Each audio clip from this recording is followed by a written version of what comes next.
Hey, so we're back. Jordan and Vince on Not a Tame Sheep. Today we're going to talk about how Aquinas used divine simplicity to refute determinism.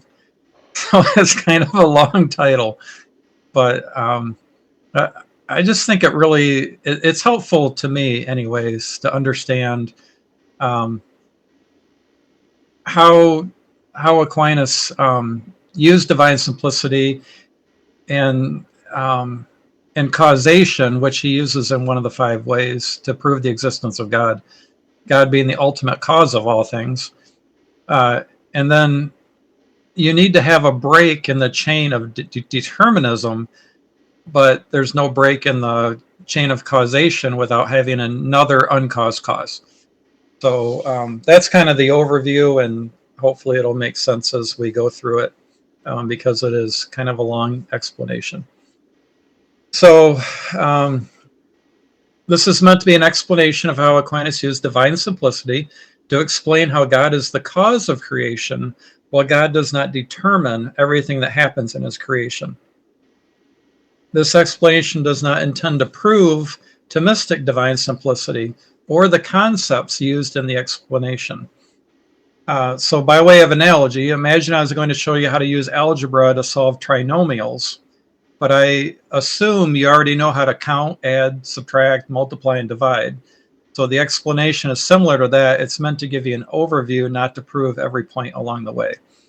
So like my algebra teacher assumed I already knew how to do addition, I'm going to assume you already know Aristotle's categories, Aristotelian causation, the rules of logic, and what realism is. But you should be able to follow the explanation even if you're not familiar with those concepts. But if you find yourself having questions along the way, those concepts, like the addition, subtraction, multiplication, and where some of the foundational work is done, um, those will be helpful to come back to, but I'm not going to explain those points at the outset. So if you like the direction this explanation takes, then you might want to investigate those topics further, in depth in the future. And then real quick, divine simplicity is just that God is one.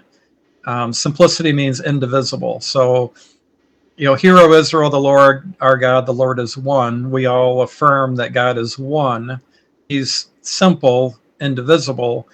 But then what that means is a different conversation and a longer conversation Yeah. because there's a lot of different versions of, or meanings of what simplicity is. But that's what we're saying is that God is one when we say that he is simple. He's one and not divisible into multiple gods.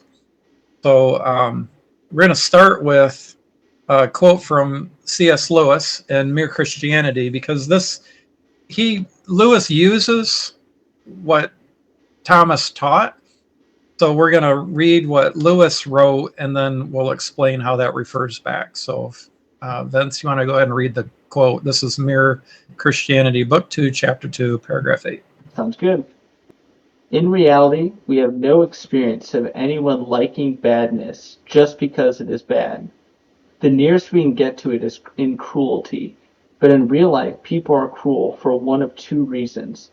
Either because they are sadists, that is, because they have a sexual perversion which makes cruelty a cause of sensual pleasure to them, or else for the sake of something they are going to get out of it, money, power, or safety.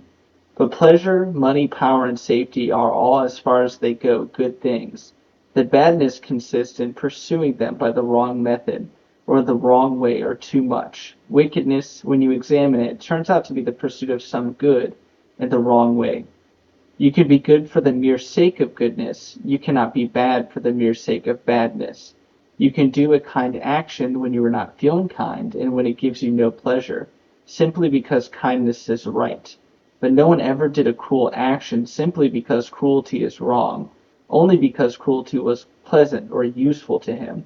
In other words, badness cannot succeed even in being bad in the same way in which goodness is good. Goodness is, so to speak, itself. Badness is only spoiled goodness. And there must be something good first before it can be spoiled. In order to be bad, you must have good things to want and then to pursue them in the wrong way. You must have impulses which were originally good in order to be able to pervert them. But if you are bad, you cannot supply yourself either with good things to desire or with good impulses to pervert. You must be getting both from the good power. And if so, then you are not independent. You are part of good power's world. To put it more simply, still, to be bad, you must exist and have intelligence and will. But existence, intelligence, and will are in themselves good. Therefore, you must be getting them from the good power. Even to be bad, you must borrow or steal from the good power. Yeah, so that'll make more sense here as we go. How we're referring back to what Aquinas taught. So first we're going to start with God, and so Aquinas in Prima Pars has the 5 ways to prove the existence of God. But prior to Aquinas was Avicenna. And Avicenna used what's called the Kalam, cosmological argument, which says everything that begins to exist has a cause. But then God did not begin to exist, so God has eternally existed. And that, it's an argument for the existence of God. So then aseity means that God exists from himself. So for God to exist, ase means God exists from himself. And as I've referenced earlier, Hear, O Israel, the Lord our God, the Lord is one. So God is one. And then typically in the doctrine of the Trinity anyways, God is one essence. And then for Aquinas, God's essence is existence. And then God cannot fail to exist. So that's aseity, that God exists from himself. So God cannot fail to exist, which makes God a necessary being. God does not receive his existence from another. God is not composed because existence and essence are not divisible in God. So Aquinas would say God's existence is his essence, or God's essence is existence. So when C.S. Lewis says, look, you get your existence from God, in that quote from Mere Christianity, this is what he's talking about. Mm-hmm. He's referring back to that God is existence. He exists necessarily. He exists from himself because God's essence is existence. So, so then the 5 ways to prove the existence of God, instead of using the Kalam, where everything that begins to exist has a cause, Aquinas said, use the argument from motion to prove the existence of God. So when we look around the world, we see things in motion, and whatever is in motion is put in motion by another. Therefore, it is necessary to arrive at a first mover put in motion by no other, which is God. So that's just an excerpt from the first way, which is also, it's several paragraphs long, but it's also part of a much bigger argument. Mm-hmm. So, Aquinas assumes, like I said, you've read Aristotle's categories. So when he's talking about these things, he's assuming that you have his perspective on them or have this other information. Kind of like when you go into freshman algebra, your algebra teacher assumes that you already know how to add, subtract, multiply, and divide. They're not going to go over those things. They're just going to build on top of it, which is kind of what he does. And so if you are interested, just study it out. Yeah, hopefully if someone does find it interesting, they'll go read on. I know all of it's on public domain, so it wouldn't be hard to get it and read it and study. Yeah, you can get it free in a lot of different forms, Kindle and PDFs. So, so then the next one is God is the only uncaused cause. So another way to prove the existence of God is from the nature of the efficient cause. There is no case known in which a thing is found to be the efficient cause of itself, because this would make it prior to itself, which is impossible. Therefore, God is the first efficient cause, which is a fancy way of saying that there's only one uncaused cause, which is God. Mm-hmm. So then the next way is that which does not exist only begins to exist when it is caused to exist by something already existing. Therefore, if at one time nothing was in existence, it would have been impossible for anything to have begun to exist. Therefore, there must exist something, the existence of which is necessary. Which again is kind of a fancy way to say that God has always existed, and he existed prior to anything else. He's the Yeah. first. Yeah. And it's also So, saying, nothing, everything could not have come from nothing. There had to be something at the right, beginning. It would be impossible for everything to come from nothing. As silly as it sounds, people make the argument a lot. right. So, Sound of music. Nothing yeah, comes from nothing. Nothing ever yeah. did. Right? Okay. So, creation then. So, we've talked about God. So, now we're going to contrast that with creation. The creatures then are composed of existence and essence, whereas in God, God's essence is existence. So Aquinas uses three examples, and they're different than these, but these are like more fun. So a Tyrannosaurus Rex had existence and essence, but it no longer has existence. So there are, it's gone extinct. So when I say a T-Rex, people know what I mean. I mean, especially if you've watched Jurassic Park, you know what a T-Rex is. And then there's a dog, which has both existence and essence, and dogs currently exist. I can hear my dogs upstairs chewing on a bone right now. So um, there are things that currently exist that have both existence and essence. And then a mythical creature like a Pegasus, a flying horse, it's never had existence, but it does have an essence. So Aquinas used examples like these to show that in creatures, existence and essence are separable, and then creatures have their existence continuously supplied by God, or they cease to exist or could never exist. Okay, so then we go to causation. God was not caused by another. Nothing caused God to begin to exist. And then when Aquinas talks about there's only one efficient cause, or the first efficient cause, he's using Aristotelian causation. So there's an efficient cause, a material cause, a formal cause, and a final cause. And, God is the efficient cause of everything that has been made and everything that is done. The material cause is what he created out of nothing, material.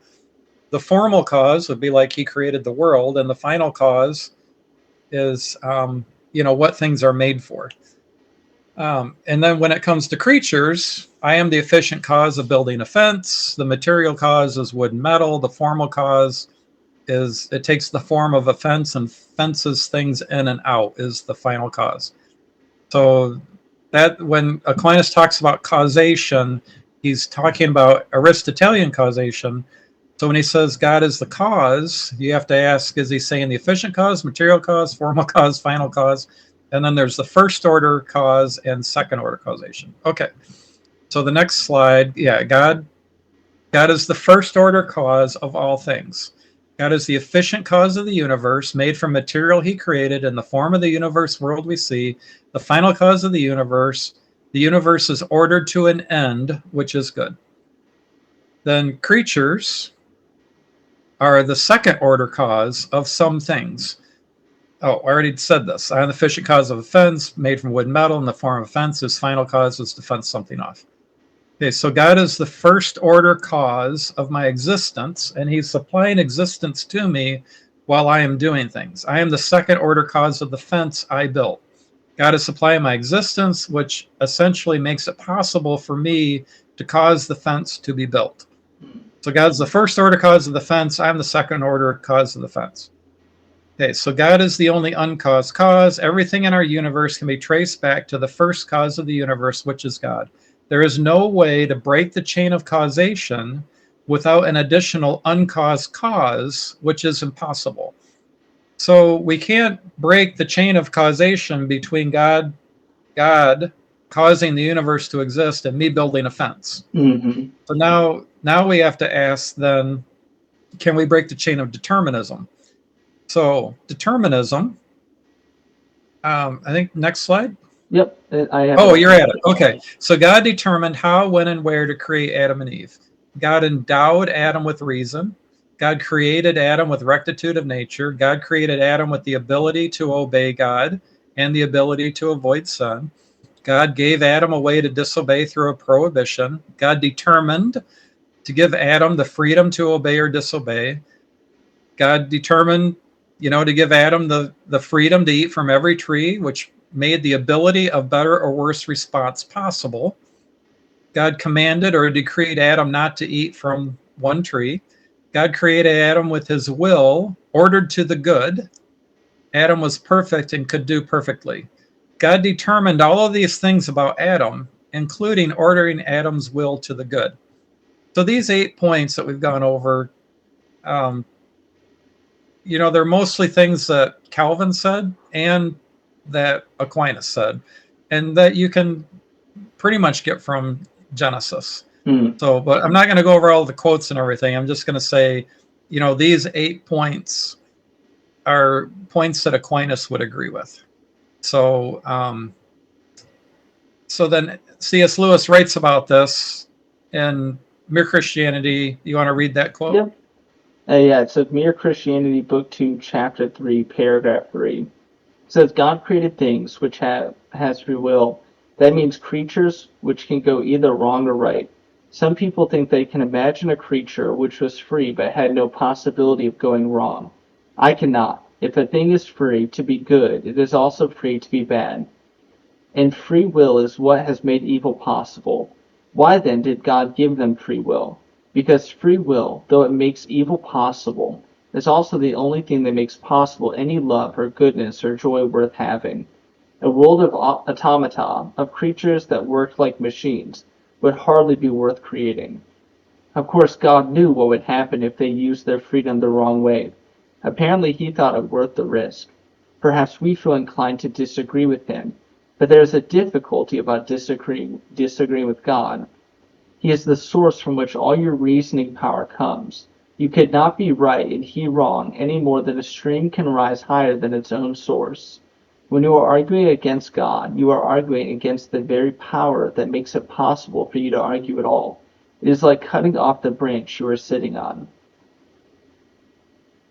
Yeah. So for Aquinas, when it comes to creatures, choice is a function of the intellect and then the will. So I can choose to do something and then lack the will to follow through with it, even though I was capable of doing what I chose. So in Genesis 2:16 and 17, the Lord God commanded the man, saying, You may surely eat of every tree of the garden, but of the tree of the knowledge of good and evil you shall not eat, for in the day you eat of it, you shall surely die. So the prohibition was what made evil possible. God telling Adam he was forbidden to eat from that tree is what made evil possible. Mm. And then the freedom, you may surely eat of every tree. So Adam was free to eat from the tree, and he was also free to obey. So so Lewis talks about this again in The Problem of Pain. You want to read? Yep. So yeah, Yes. in the problem of pain, I've got some of it written out here, but for anyone watching, I didn't write all of it, and so I'm going to Oh, I can read read the most of it. rest. Yeah, I can read Yeah. it too. So it Oh, says, okay. Yeah. yeah, Aquinas, nothing which implies contradiction falls under the omnipotence of God. God cannot do what is logically contradictory. So that means is God's omnipotence. That means it's the power to do all that is intrinsically possible, not to do the intrinsically impossible. You may attribute miracles to him, but not nonsense. There is no limit to his power. This is no limit to his power. Sorry. If you choose to say God could give Adam the freedom to eat from every tree and then withhold that ability from Adam, you have not succeeded in saying anything about God. Meaningless combination of words do not suddenly acquire meaning simply because we prefix the two other words God can. The freedom of a creature must mean freedom to choose. The choice implies the existence of things to choose between. God did not create Adam to obey or disobey. Adam had the ability of better or worse response to the command God gave him. Right. God didn't determine Adam to obey or Mm-hmm. disobey. Yeah. Yeah. Yeah. So Hebrews 1, verse 2 and 3, in these last days, God has spoken us by his Son. He has appointed him heir of all things, made the universe through him. The Son is the radiance of God's glory, the exact expression of his nature, sustaining all things by his powerful word. So, what we're saying then is that what God is supplying, or what, Christ is supplying, is existence. He's sustaining all things by supplying existence at all times. Mm-hmm. So, so go to that next slide then. So this is kind of a, I don't know, hopefully it's a helpful picture of the entire argument. So first, we talk about God. His essence is existence.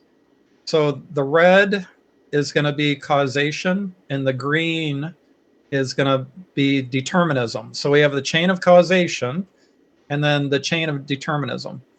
So God is omnibenevolent. He's all good. He's omnipotent. He has all power. He's wisdom. He's perfect. He's love. God is just. God is infinite. God is eternal. God is light. God is truth. God is omnipresent. And all of these attributes, they're coextensive, which means that God's love is perfect and wise, and he's powerful and good. His love is Mm-hmm. infinite. So in his his truth is everywhere. His truth is light. His truth is eternal. He's all of those at once. So they say God is all of his necessary attributes simultaneously, that's what it means, is that they're coextensive with each other, and only the necessary attributes. So what God determines then is consistent with his nature. So in creation, God caused Eden to exist. He caused Adam and Eve to exist. God determined to create Adam and Eve with reason, perfect, with the freedom of better or worse response, making good and evil possible. So God both caused and determined all of that to happen. And then where Lewis was talking about, it said God thought it was a risk worth taking. For God to take a risk does not mean God gave up knowing what would happen. It meant God gave up control of determining what would happen. Mm. So the first order causation, which we talked about, so that's what God determined and caused. God made it possible for Adam to choose, God giving existence to Adam while Adam chose. So that's all causation, and those are things that God determined. God determined to make it possible Adam would choose. God determined to give existence to Adam while Adam was making the choice. But second order causation, because God was supplying existence to Adam, Adam had to make a choice to obey or disobey. And God caused, he's the first order efficient cause of Adam obeying or disobeying, because if God is not causing Adam to exist, then Adam can't choose, Mm. right? Yeah, that makes sense. But determinism, then, what God determined is to give Adam the freedom of better or worse response, the freedom of choice, which then is a contingent event. It's contingent upon Adam's choice. It's not determined by God. So whether Adam obeyed or disobeyed was not determined. So we break the chain of determinism without breaking the chain of causation, while also, because God isn't determining Adam to sin or determining Adam to obey, Adam has real freedom, and God doesn't determine evil, but he's still the first order efficient cause. He's still the cause of all things, and we Mm-hmm. don't have a second uncaused cause. Yep. Yeah. So maybe go back up to the first, slide 1, and then we can read that Yeah, I can read it again. that last read that last paragraph to put it more simply still. Yeah. Go to that second. There we go, yeah. Yeah, right there. Read that again. Yep. To put it more simply still, to be bad, you must exist and have intelligence and will. But existence, intelligence, and will are in themselves good. Therefore, you must be getting them from the good power. Even to be bad, you must borrow or steal from the good power. You want me to keep reading? Yeah. Yeah. No, I think Okay. I mean, that kind of summarizes what I'm Exactly, trying yeah. to say. That God's supplying existence. He determined to create, you know, humans with intelligence and will. Mm-hmm. And Yeah. he's supplying existence, but we have this ability of better or worse response. And God knowing that Adam and Eve were going to sin didn't make it necessary. If we say that God knew that Adam was going to sin, therefore it became necessary Adam sinned, then we also have to say that it was never possible for Adam to obey. Mm. So then either God created Adam defective, or you have to say that, you know, that God created Adam without the ability to obey, without the ability to avoid sin. But, even like Calvin and R.C. Sproul say that God created Adam, perfectly, and he could do perfect. He was created with rectitude of nature. He was created with the ability to sin and the ability to not sin. So you're going to have to give up those things, that Calvinists say about Adam, if you're going to say that it was necessary Adam had to sin because God knew he was going to sin. Mm. So you have to separate what is that, omniscience from determinism and causation, because otherwise it wasn't free. If Adam Yeah. had to sin, then he wasn't free. If he had no ability to obey, then he didn't freely sin. Yep. And And that therefore yeah, it was determined and caused. So would that it make was God the cause but first not and the because. second order cause? Or would there be no second Well, it order was cause at all? he's the first order causation of all things. Yes, yeah. We're the second order causation. And while God determined, to create the garden and to, create Adam and Eve and give them freedom and intelligence and will, um, he did not determine them to sin. I guess what I'm So asking is that's, from their perspective where Adam didn't have the ability, would second order yeah. determinist like second order causation not exist? Is everything first order or what? Well, they like to say that it falls out continue, Ah, but they don't explain it because, okay. right, because Augustine and Calvin thought that God could have stopped Adam from sinning, therefore God ordained and willed Adam to sin. But if God willed, determined, ordained, and decreed Adam to sin, which is what, the Westminster Confession of Faith, what Calvin says, if God did all of those things, then Adam was doing the will of God when he sinned. So it makes it evil to do the will of God. If if Adam was doing what God willed and determined and decreed, then it's evil to do what God wills, ordains, and decrees and determines. So, so the way that they get around that is they say what God wills with when God wills evil, it's good, because what is good for God is completely different than what is good for you and me. So God can will evil and it can be good, whereas when we are doing the will of God, the evil that God willed, it's evil. Hmm. So where would And that goodness then come from? Would God just decree what is good for us versus what's good for him? well, yeah, so I got you. that's called voluntarism or divine command theory, that Hmm. when God wills it, whatever he wills is good just because God is good. So I whoever he got you. wills is good. So then we can justify, um, God willing evil, because it's what's good for God is completely different than what is good for you and me. And the example is that, Calvinists usually use is God willed the crucifixion, which was the greatest evil of all time. Of course, scripture doesn't say that God willed the crucifixion. It says that it was God's definite plan and foreknowledge to deliver Christ over to wicked men, but they're the ones.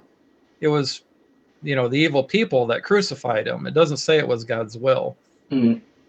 It was God's will that Christ make atonement, which is what ransomed us from sin and Satan.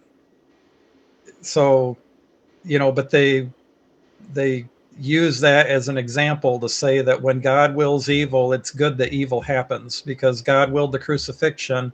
It was good the crucifixion happened because good came out of it. So when God wills evil, it's good that evil happens. But when you or I will evil, it's evil, because Even it though we was don't. evil for them to Yeah. crucify Christ. I Right. So see. that's the justification for it. The the problem is it's just a philosophical mistake, because they want God to be so sovereign that he wills and determines everything that happens. So everything has to happen as God wills, ordains, and determines and decrees, or God isn't sovereign. But that's why we go to the fall, because when you look at the fall of Adam, God didn't. It was the opposite of God's will, Yeah. right? God told Adam, "Don't do this," and when he did it, he punished him for it. Mm-hmm. He didn't walk up and slap him on the back and say, "Hey, good job disobeying me." You know, Exactly as I had planned. exactly as I planned. Here, let me curse you. let me curse you for doing exactly as I planned. Mm-hmm. Yeah. So yeah, the the fall is where the fall of Adam is where we break the chain of determinism, and that's the first place, and you got to start at the first place. Makes sense.